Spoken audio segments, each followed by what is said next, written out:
दोस्तों नमस्ते। जय सरदार, जय माऊ माखोड़ल।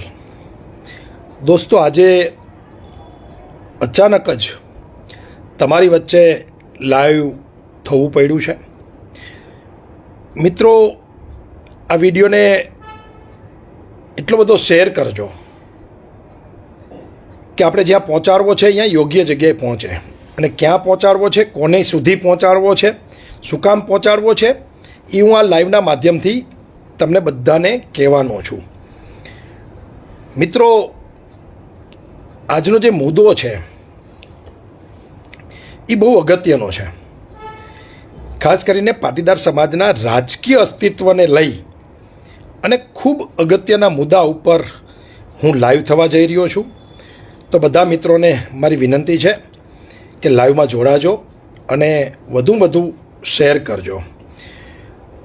મિત્રો, વિષય એ છે કે આજ સાંજે સમાચાર મળ્યા કે ગુજરાતની જે 4 રાજ્યસભાની સીટો ખાલી થઈ રહી છે એની અંદર સોમવાર સુધીમાં ફોર્મ ભરવાના છે, એટલે કે નવા 4 ઉમેદવારો ભારતીય જનતા પાર્ટી તરફથી ડિક્લેર થઈ રહ્યા છે। એમાં નરહરી અમીનભાઈ હતા, મારુતિ કુરિયરના માલિક રાજાભાઈ કે રામભાઈ મોકરણિયા હતા, પછી શક્તિસિંહ ગોહિલ હતા।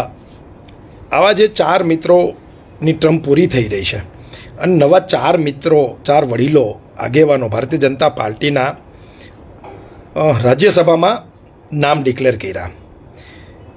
મિત્રો, જેમના નામ ડિક્લેર થયા છે એ માનસિંહ પરમાર, રાજુભાઈ શુક્લા, જીતેન્દ્રભાઈ કંજારિયા અને મુકેશભાઈ રાઠવા। આ બહુ અજાણ્યા નામો છે આપણા માટે, ખાસ કરીને સૌરાષ્ટ્ર માટે। આમ છતાં પણ આ બધા જ મિત્રોને અભિનંદન।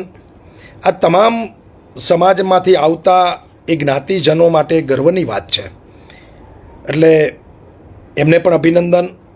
કારણ કે ગુજરાતમાં કોંગ્રેસની 1 રાજ્યસભાની સીટ હતી, એમની પણ ટર્મ પૂરી થઈ ગઈ છે અને હવે નવી કોઈ એવી પરિસ્થિતિ નથી, એટલા ધારાસભ્ય નથી કે કોંગ્રેસમાંથી કોઈ જાય। મિત્રો, વાત એટલી જ છે કે 4 મિત્રોને રાજ્યસભામાં ગુજરાતમાંથી મોકલવામાં આવશે, એમને ફરીને અભિનંદન છે। પરંતુ દુઃખ સાથે કહેવું પડે કે એક પણ પાટીદાર નહીં, એક પાટીદાર નરહરી અમીનભાઈ, એમની ટર્મ પૂરી થઈ તો એક પાટીદાર એમની જગ્યાએ તો કમસે કમ લેવાની જરૂર હતી। ભારતીય જનતા પાર્ટીને આવડા મોટા માં ઉમા ખોડલના સંતાનોમાંથી, માં અન્નપૂર્ણાના સંતાનોમાંથી એક પણ પાટીદાર એવો નથી ગુજરાતમાં દેખાતો કે નરહરી અમીનભાઈની જગ્યાએ એમને મોકલી શકાય, કે પછી ભારતીય જનતા પાર્ટી અત્યારે જેના હાથમાં છે એવા જગદીશ વિશ્વકર્મા, આમ તો એ પ્રમુખ બન્યા પછી લોકો ભાજપના જ ખાસ એને જગદીશભાઈને જગદીશ વિશ્વકર્મા કહે છે, પરંતુ આમ તો એ જગદીશ પંચાલ, જેમને પ્રભાત દુધાતે પહેલી વખતે જ્યારે ધારાસભ્ય બન્યા 17માં આંદોલન પછી, અને અમરીશ ડેરને બધા મિત્રોએ બાકા ઝીકી બોલાવી હતી વિધાનસભામાં, માઇક ઠોક્યું હતું, એ જ જગદીશ પંચાલ આજે ભારતીય જનતા પાર્ટીના પ્રમુખ છે ગુજરાતના। એટલે એ કદાચ માઇકનો ખાર રાખી અને પાટીદારોને પ્રમુખ નહીં, રાજ્યસભામાં નહીં મોકલા હોય એવું મને સ્પષ્ટપણે લાગી રહ્યું છે। આમ પણ બહુ સારા ભાજપના મિત્રો મને કહેતા હોય છે કે જગદીશભાઈ છે એ પાટીદારોના વિરોધી છે, એ એવા તમામ તાકાતવાર સમાજના વિરોધી છે, એટલે એમની ગાજરની પીપુડી વાગ્યા રાખે, સમજાય છે ને પોલિટિકલી। પરંતુ જગદીશ પંચાલ ભારતીય જનતા પાર્ટીના અધ્યક્ષ ને ખબર નહીં હોય કે આ ભાજપને ગુજરાતની અંદર જન્મ આપનાર પાટીદારોનો બહુ મોટો સિંહ ફાળો છે, ત્યારે આજે તમે એ પાર્ટીના અધ્યક્ષ બનો છો ને પાટીદારોના પત્તા કાપો છો। સાથે સાથે મારે કહેવું છે, કદાચ ભાજપના મિત્રોને નહીં ગમે તો નહીં ગમે, કારણ કે સમાજ ફર્સ્ટ પછી પાર્ટી, કારણ કે સમાજ હજારો વર્ષ પહેલાં હતો આજે પણ છે ને હજારો વર્ષ પછી પણ આ પાટીદાર સમાજ રહેવાનો છે. કદાચ ભાજપનો જન્મ આંગળીના વેઢે ગણી શકાય એટલા વર્ષથી થયો હશે. પહેલાં જનસંઘ અને પછી ભારતીય જનતા પાર્ટી. એટલે પાર્ટીઓ આવે ને જાય, સત્તા આવે ને જાય, પણ સમાજ અને સમાજની વાત કરવી પડે મિત્રો. હું ચેલેન્જ સાથે કહું છું, જે લાઈવ મિત્રો જોઈ રહ્યા છે એમને, એક પણ ભાજપનો પાટીદાર, એક પણ સમાજનો આગેવાન, એક પણ સંસ્થાનો ટ્રસ્ટી ચૂ કે ચા નહીં બોલી શકે કે અમારા સમાજનો વાંક શું, કે અમને રાજ્યસભાનું એક પદ ખરેખર મળવું જોઈએ તો શા માટે નહીં. આવું એક પણ આગેવાન મીડિયામાં, સોશિયલ મીડિયામાં કે જાહેર નિવેદન નહીં કરી શકે. હા, મનમાં ગ્રુપમાં બધા જ બોલશે અને બધાને ખબર છે ભાજપના તમામ લીડરો સાથે મારી મિત્રતા છે. એ અંગ હોય કે પછી વડીલો હોય, જે કોઈ ભાજપના મિત્રો છે એ બધા જ સાથે મારી મિત્રતા છે, મારી સાથે કોન્ટેક્ટમાં છે. બધા જ કહે છે કે આ જગદીશ પંચાલ ભારતીય જનતા પાર્ટીના અધ્યક્ષ એટલે કે જગદીશ વિશ્વકર્મા એ પાટીદારોના દુશ્મન છે, દુશ્મન. નહીતર એમને એક બે એવા પાટીદારો ગુજરાતમાં છે કે જેને રાજ્યસભામાં મોકલવાની જરૂર હતી. મિત્રો, સાથે સાથે બેવડી રાઈસ થઈ ગઈ છે. આપણે કહેતા ને ગઈઢા બેવડી રાઈસ. એક છોકરો હોય ને તો કે ન હાલે, બેવડી રાઈસ કરવી પડે. એટલે કે બે છોકરા પરિવારમાં જોઈ, એ બેવડી રાઈસ. આ જગદીશ પંચાલને સાથ આપવા માટે ગુજરાતમાં અત્યારે જે સંગઠન મહામંત્રી, સંગઠન પ્રભારી જે બિહારથી અહીંયા મૂકવામાં આવ્યા છે, એ પણ ઘોર પાટીદાર વિરોધી છે. એવું મીડિયામાં પણ મેં વાંચ્યું હતું અને મેં સાંભળ્યું પણ છે ભાજપના મિત્રો પાસે કે ખૂબ પાટીદાર વિરોધી છે. એમનું નામ છે વિશ્વકર્મા, રત્નાકરજી. એટલે કે જગદીશ વિશ્વકર્મા અને રત્નાકરજી, આ બંનેની બેવડી રાઈસ પાટીદાર વિરોધી આજે ભાજપમાં થઈ ગઈ છે. એટલે પાટીદારોને જ્યાં પણ કપાતા હોય ત્યાં કાપવા એ એમની રાજનીતિ થઈ ગઈ છે. પાટીદારોનું ગુજરાતમાં ધીરે ધીરે અસ્તિત્વ મિટાવી દેવું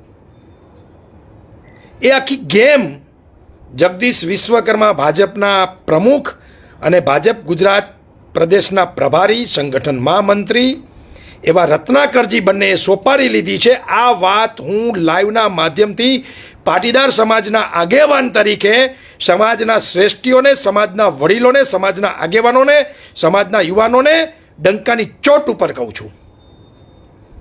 હતા આપણી પાસે કેટલાય આગેવાનો, નીતિનભાઈ, ગોરધનભાઈ. સામાજિક આગેવાનોમાં તમે જુઓ તો સરદાર ધામના ગગજીભાઈ, ઘણા બધા. પણ નહીં.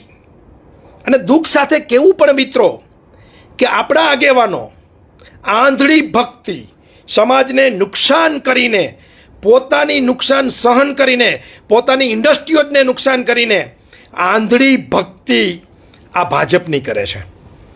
અને એની સામે એમને શું મળે છે? બાપુજીનું ઠુલ્લું. અહીંયા ચોંટાડી દે કોણીએ, ન તમે ખાઈ હગો, ન તમે ચાટી હગો. આ વાસ્તવિકતા છે. બાકી કઈ ભાજપ કે કોંગ્રેસ કે આપ કોઈ પાર્ટી, એક્ઝામ્પલ તરીકે કહું છું કે મોરબીમાં પટેલોને ટિકિટ આપે કે ઉપકાર નથી કરતી પાર્ટી. અહીંયા આપવી જ પડે. એને જીતવું હોય તો પટેલોની વસ્તી વધારે છે. જો આ પાર્ટી ભાજપ, કોંગ્રેસ કે આપ, હું ત્રણેયને કહું છું,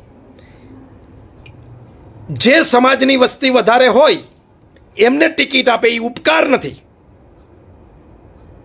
માની લો મોરબી હોય, ટંકારા પડદરી હોય, આવી જે સીટો છે એમાં પટેલોને આપે ટિકિટ તો એ તેમની સત્તા માટે આપે છે. આ હકીકત છે. આ તમને સમજાય પાટીદારો તો સમજજો. આવા સમયે મિત્રો ખાસ શેર કરજો, બધા પાટીદારો સુધી પહોંચવું જોઈએ. ને જે ભાજપના ભક્ત બનીને પાટીદાર આગેવાનો, જે સમાજના, જે કાર્યકર્તા હોય તો એની પાર્ટીના વખાણ કરે એ સ્વાભાવિક છે અને કરવા જ જોઈએ. અહીંયા વફાદારી એને રાખવી જ જોઈએ. આપણે એને વિરોધે નથી કરતો, પણ સમાજને જ્યાં ન્યાય આપવાનો હોય, સમાજની જ્યાં વાત કરવાની હોય, સમાજ માટે બોલવાનું હોય, એવા સમયે સમાજ માટે જે લોકો બોલતા નથી, કરતા નથી, આગળ નથી આવતા, સરકારની બીકે, રાજ્યસભાની ટિકિટની મહત્વાકાંક્ષાના કારણે નથી બોલતા, એવા લીડરો સુધી આ વિડીયો પહોંચાડવો છે મારે. અને રત્નાકરજી સુધી અને ભારતીય જનતા પાર્ટીના અધ્યક્ષ સુધી પણ આ વિડીયો પહોંચવો જોઈએ. એટલો શેર કરો, એટલો મોકલો કે એક પાટીદાર આજ ગોરધન ઝડપિયા કેટલા વર્ષથી ઇંતજાર કરે છે. નીતિનભાઈ મુખ્યમંત્રી પદ એમનું જતું રહે અને ડેપ્યુટી સીએમ બનાવવા પડે, પછી એમની રાજ્યસભા એ હકદાર છે. તમે નિવૃત્ત સુપ્રીમ કોર્ટના જજોને બનાવી દો છો રાજ્યસભાના મેમ્બર, પરંતુ પાટીદારોને તમે અન્યાય કરો છો. એ વાસ્તવિક છે જગદીશભાઈ અને રત્નાકરજી, આ વાસ્તવિક વાત છે. સાથે મારે કહેવું છે મિત્રો, સમજજો તમે, છેલ્લા 1 વર્ષમાં એ સરદાર રત્ન હોય કે અન્ય પાટીદાર સમાજના સંસ્થાઓમાં, મંદિરોમાં જે મોટા મેળાવડા થયા,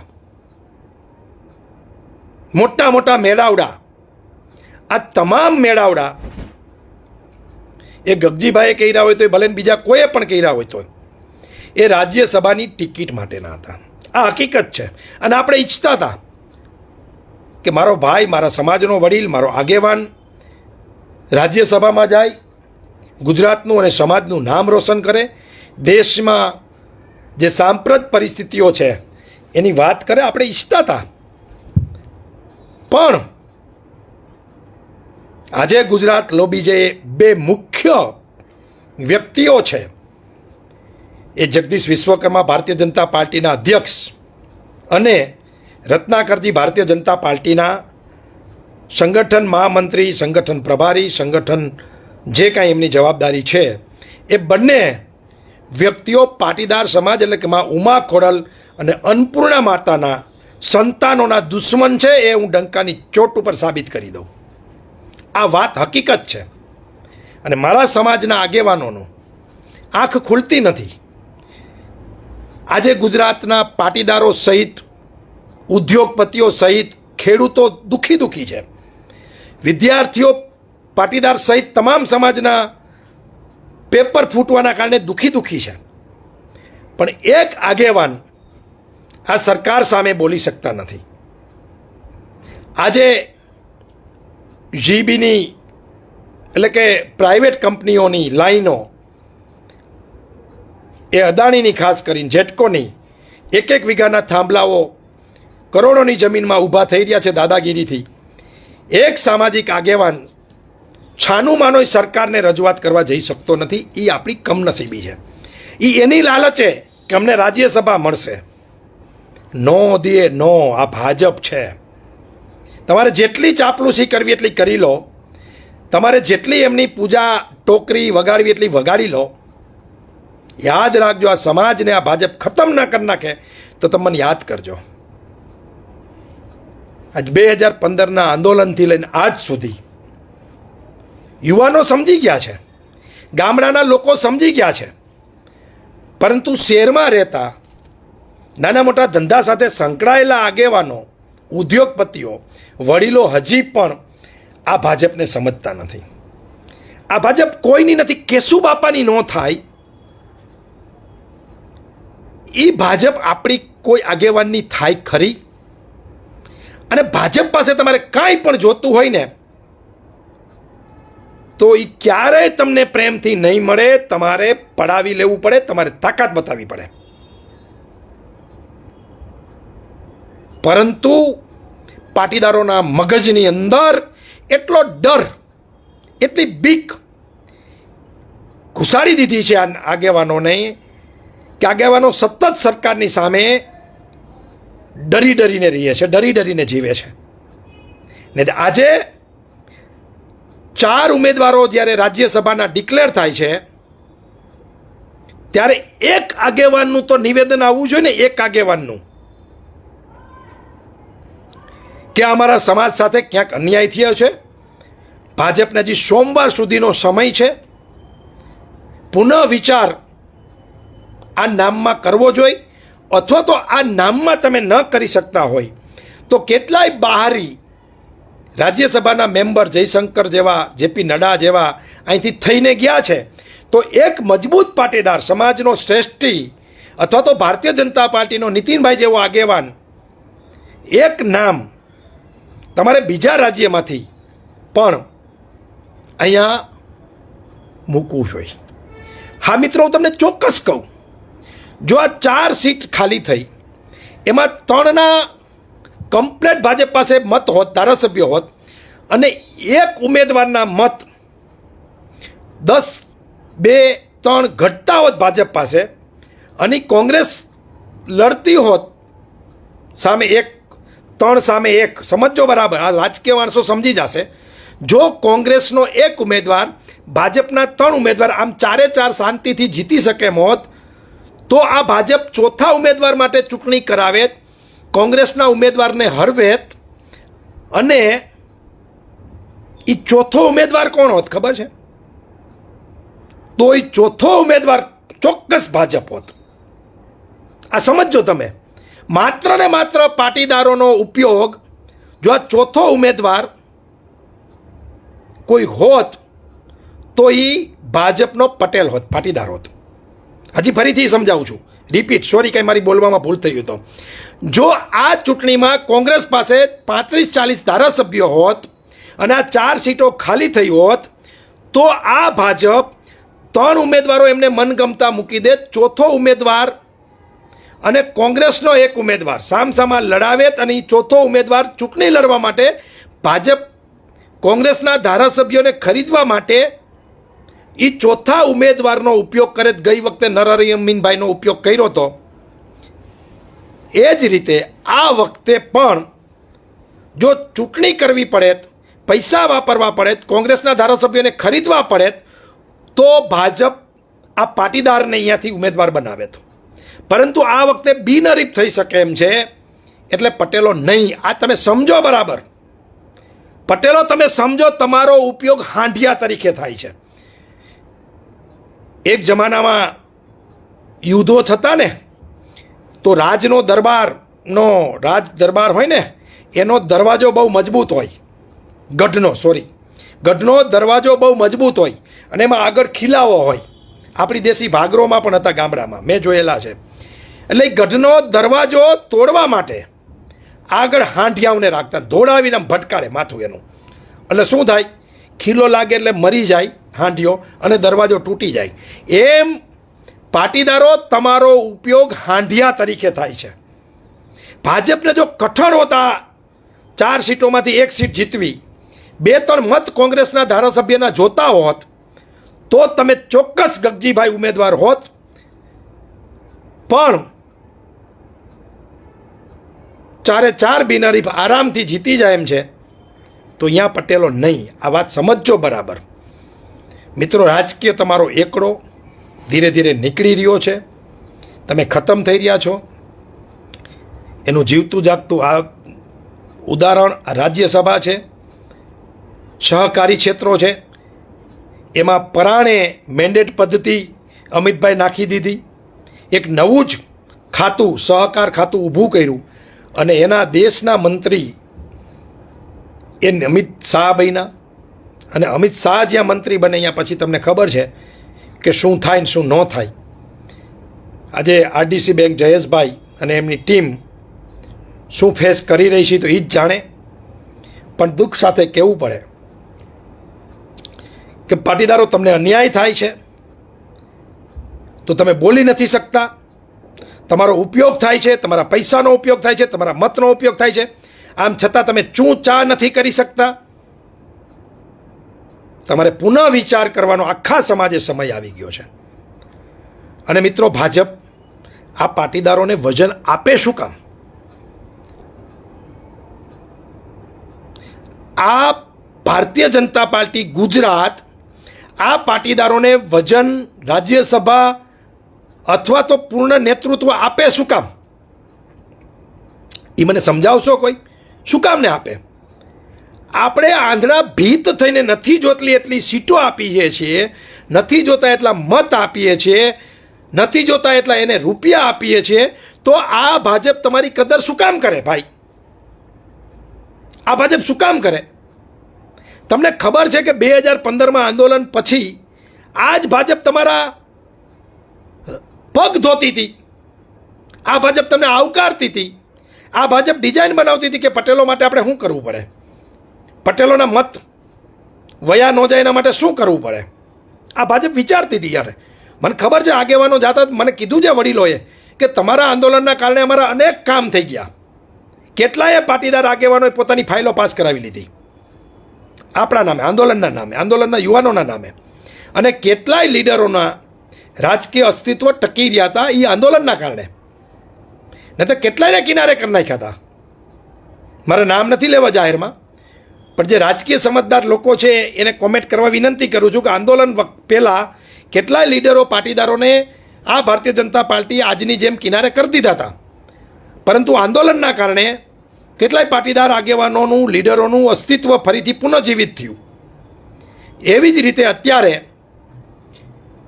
પાટીદારોને પતાવવાનું આખું ષડયંત્ર ભારતીય જનતા પાર્ટી ગુજરાતના પ્રદેશ અધ્યક્ષ જગદીશ પંચાલ એટલે કે જગદીશ વિશ્વકર્મા અને પાર્ટીના પ્રભારી સંગઠન મહામંત્રી રત્નાકરજીએ આ બીડું ઉપાડ્યું છે. અને પાટીદારો, તમને ટકોર કરું છું, ખાસ કરીને શહેરમાં રહેતા પાટીદારો, બે પાંદડે બે પૈસાવાળા પાટીદારો જે છે, ઉદ્યોગપતિ નાના મોટા, એને હું ટકોર કરું છું કે તમે મફતમાં પૈસા આપો છો, મફતમાં તમે મત આપો છો, એને નથી જોતી એટલી સીટો આપો છો, માણા પૂરા પાડી દો છો એના કાર્યક્રમમાં, તો શા માટે ભારતીય જનતા પાર્ટી તમારી કિંમત કરે? જે કાર્યક્રમનો કરોડો રૂપિયાનો ખર્ચ થાય એ કાર્યક્રમ તમે તમારી સંસ્થામાં, તમારા ટ્રસ્ટ નીચે મફતમાં કરી દો છો. મહાન બસો મોકલવી પડે સરકારને, સરકારી બસો, ત્યારે માણા થાય. તમે માં ઉમા ખોડલ અને માં અન્નપૂર્ણાના નામ ઉપર આપણી જ સંસ્થાઓમાં આપણે આપણા જ પાટીદારોને ભેગા કરી દઈ મફતમાં, અને ભાષણ ઠોકીને વયા જાય, તો શું કામને તમારું વજન અને તમારું અસ્તિત્વ સમજે આ લોકો? મફતમાં તમે ગાયઠનું ગોપીચંદ આપણે લઈને જઈએ છીએ. અને જ્યાં સુધી મારી વાત સમજજો, પાટીદારો ગાયઠનું ગોપીચંદ લઈ અને આ ભારતીય જનતા પાર્ટીની આંધળી ભક્તિ કરતા રહેશે, ત્યાં સુધી પાટીદારો બધા જ તમે દુઃખી છો. તમારા ઉદ્યોગોનું કચ્ચડ ઘાણ નીકળી ગયો છે, કચ્ચડ ઘાણ. તમાચો મારીને ગાલ લાલ રાખો છો, એ મને ખબર છે. સિરામિક ઇન્ડસ્ટ્રીની શું હાલત છે, ગેસના ભાવ ક્યાં છે, તમારું એક્સપોર્ટ ઉપર શું વર્ચસ્વ રહ્યું છે, તમારી બેંકોમાં શું પરિસ્થિતિ છે, કેટલા હપ્તા બાકી છે, કેટલી લોનો બંધ થઈ રહી છે, સુરત હોય, અમદાવાદ હોય, મોરબી હોય, રાજકોટ હોય, જામનગર હોય, શું પરિસ્થિતિ છે. પણ સત્તાની ચાપલુસી એટલી આપણે મગજમાં ગરી ગઈ છે અને ડર એટલો આ સત્તાએ તમારી પર બેસાડી દીધો છે કે તમને જ્યાં પણ અન્યાય થાય અહીંયા તમે બોલી નથી શકતા. એ વાસ્તવિકતા છે. પરંતુ હું એક સામાજિક આગેવાન તરીકે બિલકુલ ડર્યા વગર હું બંને ભારતીય જનતા પાર્ટીના ગુજરાતના મુખ્ય બંને લીડરો પાટીદાર વિરોધી છે એ ડંકાની ચોટ ઉપર કહું છું. આમાં ઘણા મિત્રો કહેશે કે ગુજરાતના મુખ્યમંત્રી તો પાટીદાર છે. ખરેખર દાદા જે છે એના માટે મારે કાંઈ જ ન કહેવાય, પવિત્ર માણસ છે. એ રાજનીતિના માણસ જ નથી. આ તો એમના કંટ્રોલથી ગુજરાત સરકાર ચાલે અને ગુજરાતના પાટીદારોને એવું ના લાગે કે તમે પાટીદારોને વજન કે વર્ચસ્વ નથી આપતા, એટલે દાદાને બેસાડી દીધા છે. બાકી ત્યાં પાટીદારોને મારે સવાલ કરવો છે કે ત્યાં નીતિન પટેલ મુખ્યમંત્રી હોવા જોઈએ કે દાદા હોવા જોઈએ?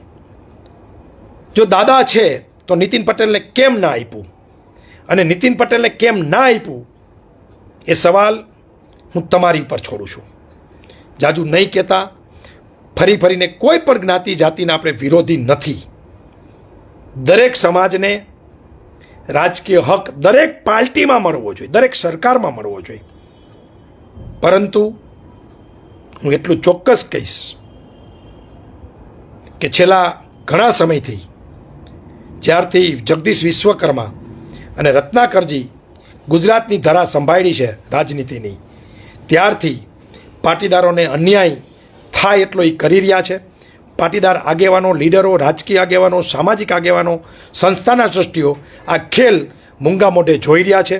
પરંતુ મને ઉમ્મીદ છે મારા ગામડાના પાટીદાર ઉપર, મિડલ ક્લાસના પાટીદાર ઉપર, ખેતી મજદૂરી અને નાના મોટા વ્યવસાયની સાથે સંકળાયેલા પાટીદાર ઉપર કે ચોક્કસ આવતા દિવસોમાં 2027માં ખાસ કરીને જગદીશ વિશ્વકર્મા અને રત્નાકરજીને પાટીદાર વિરોધી જે લોકો છે એને ચોક્કસ જવાબ દેશે. ફરીને ચારેય મિત્રો રાજ્યસભા જઈ રહ્યા છે એને મારા ખૂબ અભિનંદન છે. સાથે એક વાતનું દુઃખ છે કે એમાં પાટીદાર નથી, એ ચોક્કસ મને દુઃખ લાગશે, પરંતુ એક પાટીદાર આગેવાન તરીકે મારે સમાજ માટે બોલવું એ મારી ફરજ સમજી અને હું લાઈવ થયો છું. કોઈને નહીં ગમ્યું હોય તો નહીં ગમે, પરંતુ સાચું બોલવું, મર્દાનગીથી બોલવું અને તાકાતથી બોલવું એ મારો ફરજ અને ધર્મ છે. એટલે એમાં મને કોઈ રોકી નહીં શકે. અસ્તુ. જય હિન્દ, જય ભારત, ભારત માતા કી જય, વંદે માતરમ.